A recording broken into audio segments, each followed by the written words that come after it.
Hello everyone, welcome to finance know how. So last videos में हमने 22 से लेके 28 सेक्शंस डिस्कस किए हैं। आज हम इस वीडियो में डिस्कस करेंगे सेक्शन 29 और 30। ठीक है, 29 और 30 जो है cancellation of suspension of registration and revocation of cancellation.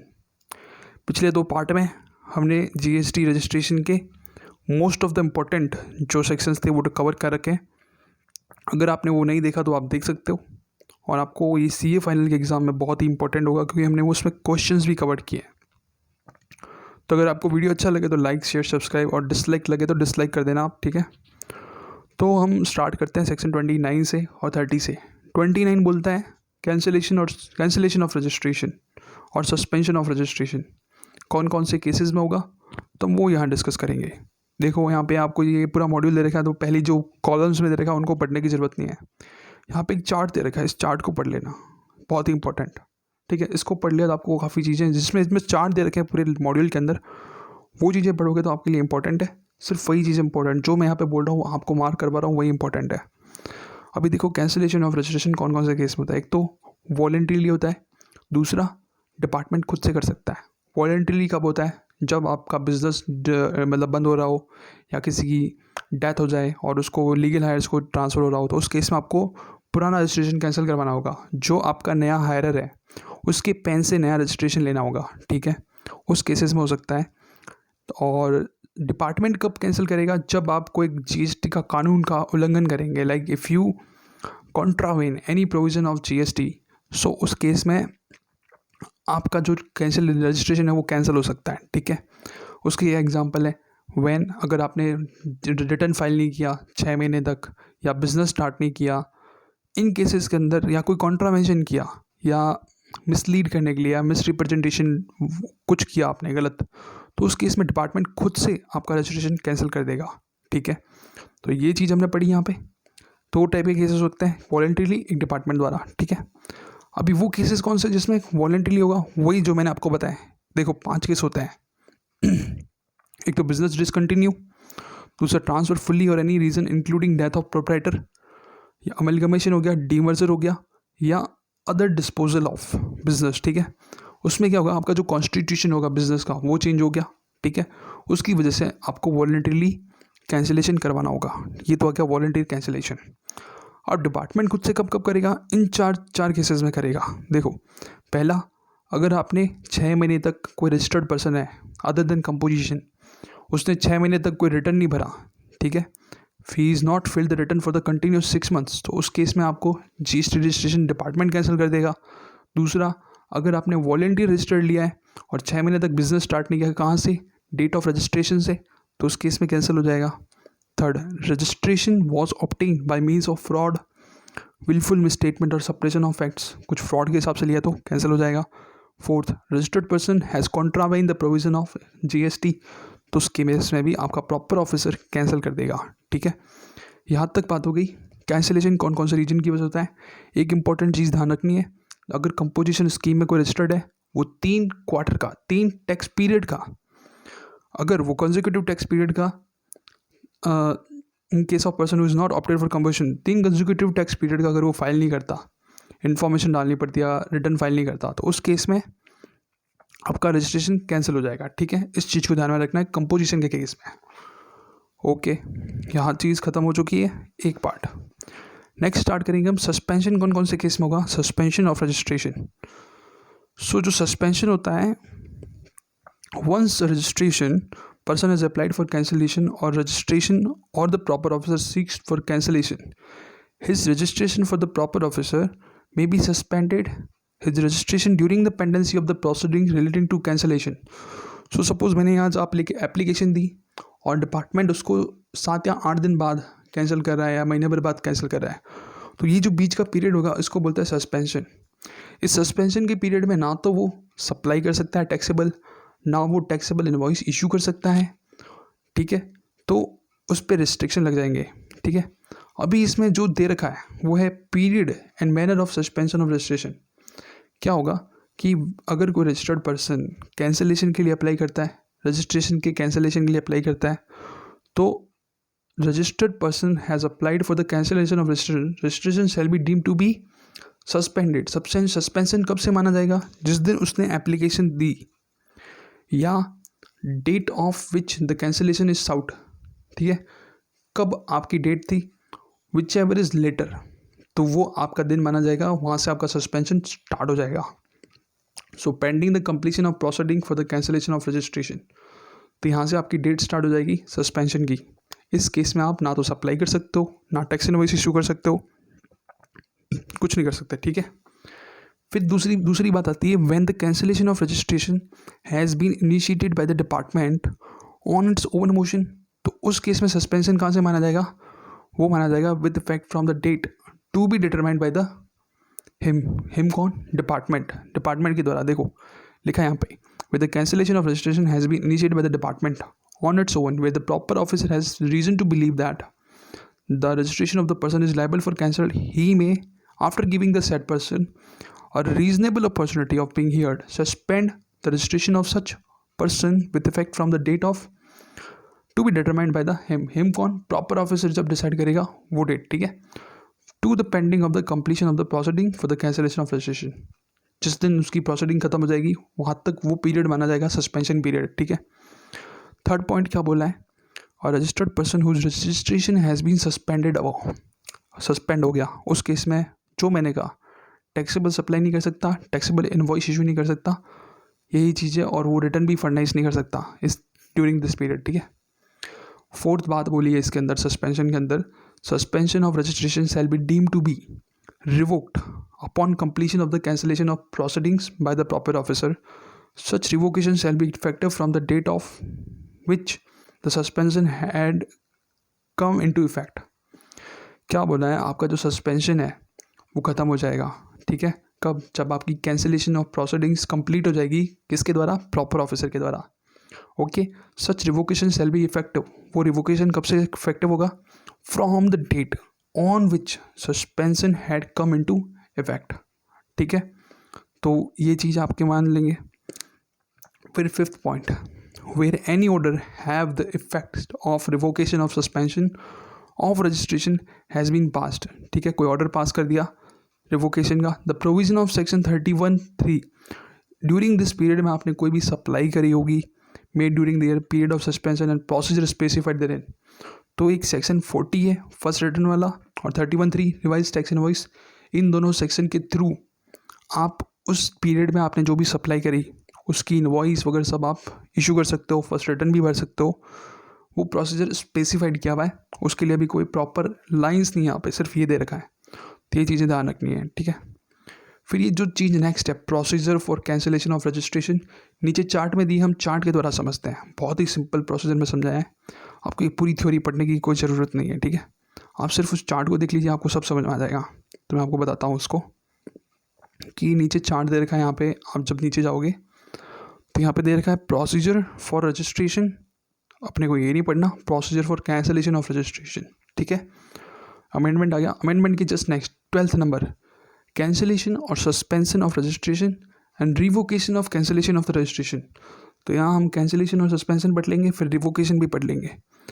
तो देखो, registration can be cancelled either by proper officer और application of the registered person, ठीक है, and registration can be cancelled by the proper officer on his own, तो जब voluntarily करेंगे तो business discontinue होगा, रीज़न वगैरह दे रखे हैं, change in the constitution of the business, ये सब हमने पढ़ा, रीजंस दे रखे हैं यहाँ पे 4 और 4।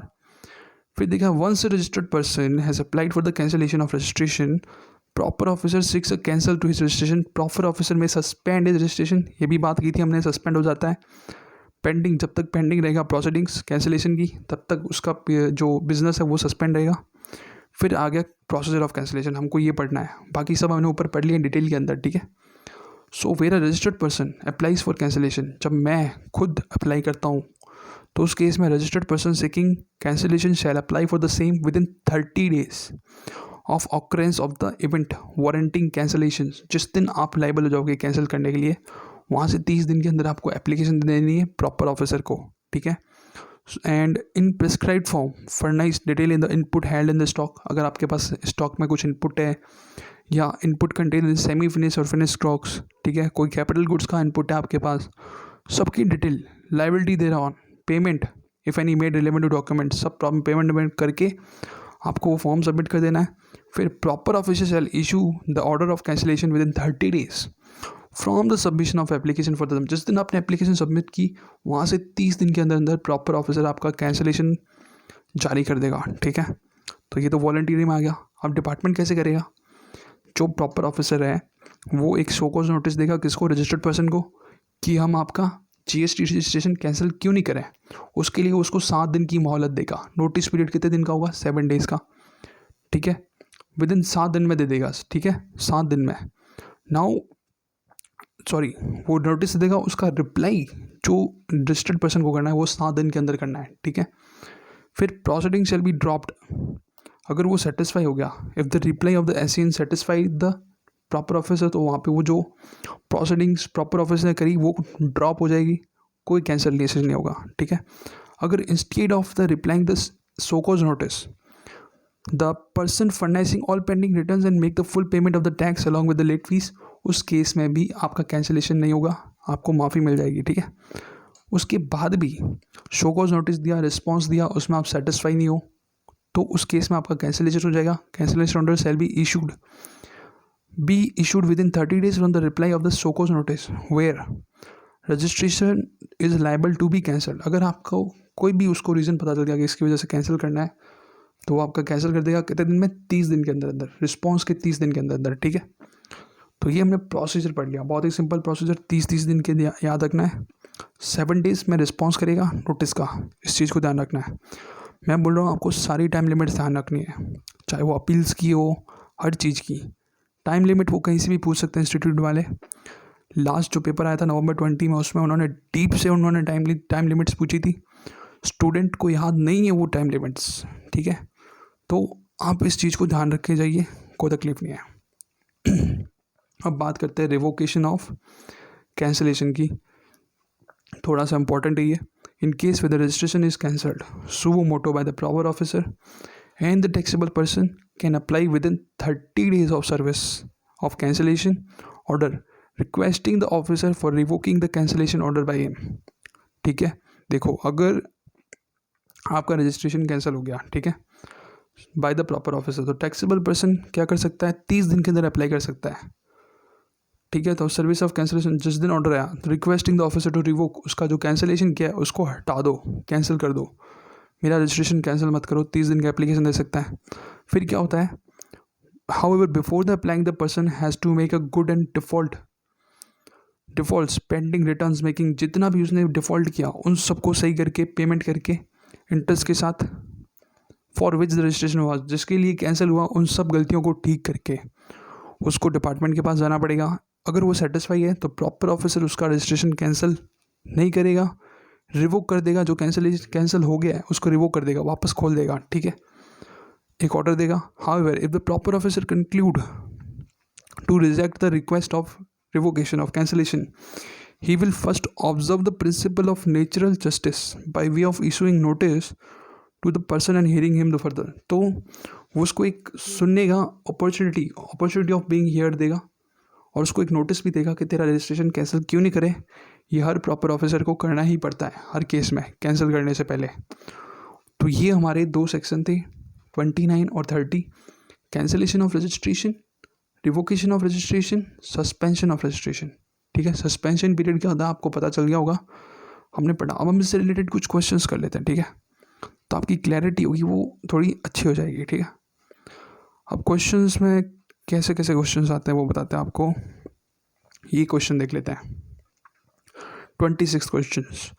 एक रजिस्टर्ड पर्सन है of Naman Associates was cancelled by the proper officer by order dated 1 June for its failure to furnish return. देखो हमने सारे प्रोविज़न पढ़ लिया, अब हम उनको याद करके इस क्वेश्चन को सॉल्व करेंगे। तो उन्होंने 1 जून को इसका कैंसिल कर दिया रजिस्ट्रेशन, प्रॉपर ऑफिसर ने कहा 1 जून को, उसने रिटर्न फाइल नहीं किया। सो registration was cancelled with effect from 1 जनवरी। 1 जैन को उन्होंने रजिस्ट्रेशन कैंसिल कर दिया itself. Now it applied for the revocation of cancellation for registration. An order for revocation of cancellation of Naman Associates is passed on 31st July. ठीक है, so in this case Naman Associates हैं shall require to furnish all the returns for the period from 1st January to 31st July within a period of 30 days from the 31st July, that is 30th August. देखो क्या था, उन्होंने order दिया कब, 1 जून को, ठीक है, और रजिस्ट्रेशन कब कैंसिल हुआ, 1 जनवरी से, ठीक है। तो जहाँ से कैंसिलेशन हुआ है, ठीक है, और जिसमें ऑर्डर आया है 1 जनवरी से 1 जून तक, ठीक है। देखो, the order for the revocation of cancellation of nomination passed on 31st July. So order कब पास हुआ, 31st जुलाई, या रिवोकेशन का। तो जिस दिन से आपका रजिस्ट्रेशन कैंसिल हुआ 1 जुलाई, और जहाँ से आपका ऑर्डर हुआ रिवोकेशन का 31st जुलाई, इस पीरियड का जो रिटर्न है उसको फाइल करना पड़ेगा। कब तक, 30 दिन, 30 डेज फ्रॉम द रिवोकेशन की डेट से। 31st जुलाई से 30 दिन कब हुए, 30 अगस्त। तो इस पीरियड में उसको उन सब के रिटर्न भरने पड़ेंगे, तभी जाके उसका रिवोकेशन होगा, ठीक है, ये चीज़ है। फिर एक क्वेश्चन आता है 25th, the registration of the Naman Associates was cancelled by the proper officer by an order dated registration was cancelled with effect from 1st June itself, ठीक है। It applied for revocation of cancellation of registration and the order for revocation of cancellation of Naman Associate is passed on 31st July. 31st जुलाई को pass किया। In this case, Naman Associates shall require to furnish all the return of the period from 1st June to 31st July within a period of 30 days from the 31st July by 30th August. Same to same चीज़ है, ठीक है। तो उसका order कब date हुआ था, 1 जून को, ठीक है। द रजिस्ट्रेशन वॉज कैंसिल कब हुआ, 1 जून को। रिवोकेशन कब हुआ, 31 जुलाई को। तो उस पीरियड का जो रिटर्न है वो कब भरना होगा, 30 अगस्त तक, 30 दिन में, ठीक है। आपको समझ में आ गया होगा मेरे हिसाब से। 30 डेज़ की लिमिट याद रखनी है रिवोकेशन के केस में, सिर्फ माइंड में याद रखो। और कहाँ से, 30 days from the date of the order of revocation, ठीक है। इस चीज़ को माइंड में रखोगे तो आपको एग्जाम में भी क्वेश्चन आराम से सॉल्व हो जाएगा, ठीक है। रिवोकेशन के टाइम में सिर्फ ये एक लाइन याद रखनी है, आपके 5 मार्क्स आ जाएंगे अगर ये क्वेश्चन आए तो। फिर 24th question, the proper officer cancel the registration of Naman associates on 11th October. Now tax dues to Naman of Associates on July-September quarter determined by the proper officer on 16 December are rupees 15,000. Now the cancellation of registration by Naman Associates shall no effect on his liability of the tax due of rupees 50,000 even though the tax dues are determined after the cancellation of registration. देखो क्या कहना चाहता है, proper officer ने cancel किया नमन associates का 11th अक्टूबर को, ठीक है। टैक्स ड्यूज़ कब हो रहे थे, जुलाई और सितंबर के क्वार्टर के 16 दिसंबर को, ठीक है। डिटरमाइंड बाय द डिसीजन 16 दिसंबर को ड्यू हो रहा था 50,000 का। Now cancellation of registration of the nomination shall no effect on his liability of the tax dues of 50,000 even though tax dues are determined after the cancel of registration. तो उसको 50,000 का payment करना ही पड़ेगा, वो उसकी लायबिलिटी रहेगी, चाहे उसका रजिस्ट्रेशन कैंसिल हो गया हो, टैक्स ड्यू को पेमेंट करना ही पड़ेगा, ये चीज़ है। Cancellation of registration will no effect on the liability of the registered person. Cancellation हो गया तो आप ये नहीं कह सकते कि मेरे को कोई लायबिलिटी पे नहीं करनी है, आपको लायबिलिटी पे करनी ही करनी है, 50,000 रुपये आपको पे करने ही करने हैं, ठीक है। ये चीज़ कह रखी है इसके अंदर। 23rd क्या है, capital goods have been used for 4 years 6 months and 15 days, so the useful life remaining life in the month is 5 months ignoring a part of the month. So ITC जो होगा, ITC taken on such capital goods equal to C हो गया, जो भी है आ गया calculate करके। मान लो 1 लाख की मशीन थी, 18% ITC था, सॉरी GST था, तो वो ITC था 18,000 रुपये का। फिर 18,000 में आपने कितने महीने यूज़ की, 55 महीने यूज़ कर दिया आपने, 5 महीने और बाकी रहे। तो जो 5 महीने बाकी है ITC attributed remaining useful life, तो वो आपको मिल जाएगी, ठीक है। ये क्या रखा है इसके अंदर, और कुछ नहीं है, इंपॉर्टेंट नहीं है, इंपॉर्टेंट है ये, इसके रिलेटेड एक क्वेश्चन आ जाता है, तो आप इस पूरे फॉर्मूले को याद करके जाइए, इसी बेस पे क्वेश्चन आता है। आपको देखो क्या दे रखा होगा, ITC in respect of the capital goods on the plant and machinery calculated according with the section 44 of CGST, ठीक है। और दूसरा लिखा हुआ ITC involve in the remaining useful life of the month on the capital goods will be reversed on the pro data basis taking the useful life 5 years, ठीक है। और जो तीसरा अमाउंट है, tax on the transportation value of the such capital goods और plant and machinery use under section 15, इन दोनों amount में से जो भी 15% होगा विच हायर होगा, उसको हम यहाँ पे क्या कर देंगे, amount of the credit to be reverse in respect of capital goods, ठीक है। तो इसकी काफ़ी क्वेश्चंस दे रखे हैं, कोई भी बुक आप फॉलो कर रहे हो या इसी बुक में नीचे आ जाएगा क्वेश्चन, ठीक है। तो बहुत ही सिंपल है। फिर हम बात कर रहे हैं यहाँ पे amount of credit to be reverse in respect of input. Input के केस में क्या होगा कि ITC in respect of the inputs calculated in accordance with the rule 44 of the CGST rule, and ITC of the input computed proportionately on the basis of corresponding involved on such credit has been availed on such inputs, output tax payable on such goods whichever is higher। तो दोनों का formula एकदम similar है, कुछ ज़्यादा change नहीं है, ठीक है। ये चीज़ आपको इसके क्वेश्चंस मिल जाएंगे, स्पेसिफिकली क्वेश्चंस, उसमें आपको दिमाग लगाना नहीं है। तो ये प्रोसीजर हो गया कैंसिलेशन का, ऑलमोस्ट हमने सब कुछ कवर कर दिया है। बस एक हम आधार ऑथेंटिकेशन वाला क्वेश्चन है, सॉरी जो मेथड है उसको पढ़ेंगे, बाकी सब हमने यहाँ पे कवर कर लिया है क्वेश्चंस के साथ में। हाँ तो दोस्तों देखो, यहाँ पे है आधार ऑथेंटिकेशन। क्या चीज़ है, बहुत ही सिंपल वे में समझेंगे। देखो आधार ऑथेंटिकेशन ये है कि जब आप एप्लीकेशन देते हो GST रजिस्ट्रेशन की, तो आपको आधार ऑथेंटिकेशन करवाना होता है, वेरिफिकेशन कराना होता है। अगर आप इंडिविजुअल हैं या अदर देन इंडिविजुअल हैं तो कैसे कैसे करवाएंगे वो बताता हूँ मैं आपको, ठीक है। ये जो ऊपर दे रखा है इसको पढ़ने की ज़रूरत नहीं है, ठीक है। सीधा हम यहाँ पे आ जाते हैं applicant who either do not provide Aadhaar while applying for the new registration whose Aadhaar authentication fields invalidated. इसको भी नहीं पढ़ना, अपने को सीधा आ जाना है यहाँ पे person required to undergo for Aadhaar authentication. कौन कौन से लोग होंगे जिनको आधार ऑथेंटिकेशन करवाना होगा। तो सबसे पहले न्यू एप्लीकेंट, जो नए एप्लीकेंट है उनको करवाना होगा। उनमें कौन कौन है, एक तो इंडिविजुअल एप्लीकेंट और an applicant other than individual shall undergo authentication furnishing proof of possession of Aadhaar number in the manner prescribed in rule 8। Rule 8 क्या कहता है, provide that where the applicant opts for authentication of Aadhaar number he shall submitting application for the registration. So उस case में उसको आधार card number से verify करना होगा। तो जैसे ही आप कंप्लीट कर दोगे, आपके मोबाइल पे एक मैसेज आएगा, उस मैसेज की लिंक पे आपको क्लिक करना है और आपका जो आधार कार्ड नंबर है वहाँ पे OTP आएगा, उसको वेरीफाई करना है। ये चीज़ है। So date of submission of the applicant in such case क्या होगा, एक तो ऑथेंटिकेशन करवाया, date of the authentication of Aadhaar card number जो कराया, और 15 days from the submission of the application in part B of the GST REG1। इसमें जो भी आपका अर्लियर होगा वो आपकी डेट ऑफ सबमिशन मानी जाएगी एप्लीकेशन की। जब तक आप आधार को वेरीफाई नहीं करोगे तब तक आपका एप्लीकेशन वेरिफिकेशन नहीं होगा, सबमिट नहीं होगी, ठीक है।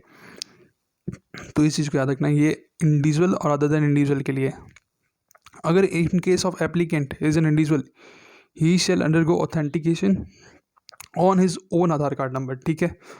इंडिविजुअल है तो मैं मेरा खुद का आधार कार्ड नंबर यूज़ करूँगा। अगर वो अदर देन इंडिविजुअल है तो जैसे HUF है तो करता, कंपनी है तो मैनेजिंग डायरेक्टर, कंपनी है तो होल टाइम डायरेक्टर, और सच number of partners, member of managing committee, partnership firm में जो भी जिसमें जैसा जैसा उसका ट्रस्टी है तो trustee, authorised representative, authorise signatory, such other notified numbers, तो उनके केस में उनके आधार कार्ड नंबर का ऑथेंटिकेशन होगा, ठीक है।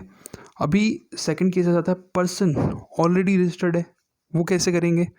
सो उनको भी अपना आधार कार्ड नंबर जो है इसी तरीके से वेरीफाई कराना होगा। तो कह लें अर्ली रजिस्टर्ड पर्सन सेलेंडर को Aadhaar authentication furnishing proof of possession of Aadhaar card number, ठीक है, in prescribe form and manner, जो प्रिस्क्राइब किया हुआ है, बस वही चीज़ है, ज़्यादा इंपॉर्टेंट नहीं है, ठीक है।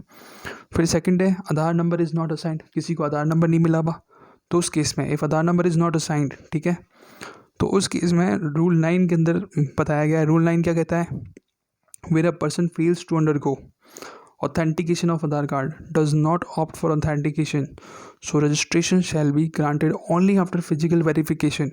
so उनकी जो प्रिंसिपल प्लेस ऑफ बिजनेस है उसका फिजिकल वेरिफिकेशन करेंगे GST ऑफिसर्स, उसके बाद ही उनको रजिस्ट्रेशन फॉर्म दिया जाएगा, ठीक है। फिर लियो physical verification place of business, proper officer may carry out the verification, proper officer करेगा। Documents may deem fit for this needs to be recorded in the region. Further, in such case, notice seeking clarification, information, documents from the applicant may be issued by the proper officer not later than 21 days from the submission of the application of registration, ठीक है। इन चीज़ों को ध्यान रखना है। देखो इसको आप पढ़ो आराम से, बट ये लिमिट्स मेरे हिसाब से पॉसिबल नहीं है याद रखना, क्योंकि हमें और भी दूसरी लिमिट्स को ध्यान रखना है। तो मैं इस पार्ट को इतना इंपॉर्टेंट नहीं मानता, मैं आपको सिर्फ पढ़ा रहा हूँ एक नॉलेज के लिए, ठीक है। आप नोट कर सकते हो, जो जो इंपॉर्टेंट है वो बता देता हूँ। 21 डेज़ की लिमिट है यहाँ पे, ठीक है। In case of an already registered person, कोई ऑलरेडी रजिस्टर्ड पर्सन है और उसको आधार कार्ड नंबर इज़ नॉट असाइंड, उसको आधार कार्ड नंबर नहीं मिला हुआ, तो उस केस में भी जो प्रिंसिपल प्लेस ऑफ बिजनेस है उसका प्रीमाइस का वेरिफिकेशन होगा तभी मिलेगा, ठीक है। In case of failure to undergo Aadhaar authentication, proof of possessions देखना पड़ेगा उसको, उसके बाद में इशू होगा, ठीक है। जो सी क्लास है, जो सी पॉइंट उसमें किया है कि पर्सन और class of person exempt from Aadhaar authentication, कौन कौन लोग हैं। ऊपर हमने जो लोग डिस्कस किए उनके अलावा जितने भी लोग बच गए उनको आधार ऑथेंटिकेशन करवाने की कोई ज़रूरत नहीं है। अभी कौन से वो लोग हैं, तो एक person who is not the citizen of India, जैसे NRTP हो गया, ठीक है। फिर अ class of person other than the following class, जो हमने ऊपर पढ़ी वो, उनके अलावा इंडिविजुअल, उसको तो कराना ज़रूरी है, उसको एक्सक्लूड कर दिया यहाँ से। Authorise signatory of the all type, ठीक है। मैनेजिंग एंड ऑथोराइज पार्टनर करता NHUF, और बस इन लोगों को ऑथेंटिकेशन करवाना है, बाकी सब लोगों को नहीं करवाना। सिंपल सी चीज़ दे रखी है, बहुत ही सिंपल है, आसान तरीका है। यहाँ पे प्रोसीजर दे रखा है किस तरीके से, मैंने बोला आपको मोबाइल पे मैसेज आता है, वहाँ पे OTP आएगा, उसी प्रोसीजर से आपको आधार ऑथेंटिकेशन करवाना है, बहुत ही सिंपल प्रोसीजर है। फिर फर्नाइशिंग ऑफ द बैंक अकाउंट, इसमें मैंने आपको बोल दिया, सिर्फ एक लाइन देखनी है, क्या लिखी है यहाँ पे देख लो। In short, a taxpayer has two option to give his bank account detail after the obtaining registration within 45 days from the date of grant of registration, और जो उसके रिटर्न की ड्यू डेट है उसमें जो भी पहले आ जाता है, ठीक है, विच एवर इज अर्लियर, वहाँ तक उसको बैंक डिटेल सबमिट कर देनी है। ये रिलैक्सेशन अभी दिया है, आप जब भी रजिस्ट्रेशन करोगे आपको बैंक डिटेल्स देने की ज़रूरत नहीं है। बट इसका एक एक्सेप्शन है, अगर आप TCS और TDS में रजिस्ट्रेशन ले रहे हो तो आपको बैंक अकाउंट हाथों हाथ देना पड़ेगा, उस केस में आप एग्जेम्प्ट नहीं हो, उस केस में आपको बैंक अकाउंट की डिटेल हाथों हाथ डालनी पड़ेगी, 45 दिन की लिमिट नहीं मिलेगी। सिंपल सी चीज़ है। फिर फिजिकल वेरिफिकेशन कैसा होगा, प्रॉपर ऑफिसर आएगा, वो आपका फिजिकल वेरिफिकेशन करेगा, उसके अंदर 15 working days from the date of such verification आपको कंपनी, देखो क्या लिखा हुआ है यहाँ पे, verification report along with the, जो भी रिपोर्ट होगी 15 दिन में जमा करानी है। कहाँ से, डेट ऑफ वेरिफिकेशन से, ठीक है। तो वो खुद प्रॉपर ऑफिसर करेगा, ये चीज़ दे रखी है। इशुएंस रजिस्ट्रेशन सर्टिफिकेट का भी इशू होगा, तो 3 days after the grant of registration, जैसे आपको रजिस्ट्रेशन का ग्रांट मिलेगा वहाँ से 3 दिन के अंदर अंदर आपको सर्टिफिकेट मिल जाएगा। सिंपल प्रोसीजर है, और मैंने ये बाकी सब तो आपके साथ दूसरी वीडियोस में डिस्कस कर ही दिया है। तो यहाँ हमारा पूरा रजिस्ट्रेशन चैप्टर कंप्लीट हो जाता है विथ कॉन्सेप्ट्स, ठीक है। नेक्स्ट वीडियो में हम पूरे क्वेश्चंस डिस्कस करेंगे, जो रजिस्ट्रेशन के जितने भी क्वेश्चन हैं, आज तक जितने भी क्वेश्चन आए हैं रजिस्ट्रेशन चैप्टर से रिलेटेड, हम उनको कंप्लीट करेंगे। Thank you so much for watching this video. और इसी तरह की GST की इंस्टीट्यूट के मॉड्यूल से पढ़ाई करनी हो आपको तो आप मेरे चैनल को सब्सक्राइब कर सकते हो। मैं आगे नेक्स्ट चैप्टर में रिफंड चैप्टर को स्टार्ट करूँगा। Thank you so much for watching this video.